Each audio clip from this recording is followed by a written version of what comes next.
রে পাহা গেহলারে নহদি পহলকে ভাঙিলারে মাটি আহাজি সোহনার বসতি করিলি রে সাহারা হাসারি আহাজি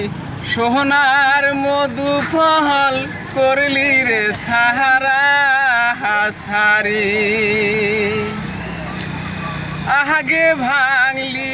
ময়ান ভুরে কাটা খালি পাশে ভাঙলি পাতরে সাহালি মধু ফল গিরাম করলি রে সাহারা সারি আরে রে পাহা গেলা নদী পহলকে ভাঙিলা রে মাটি আজি সোহনার বসতি করিলি রে সাহারা হাসারি।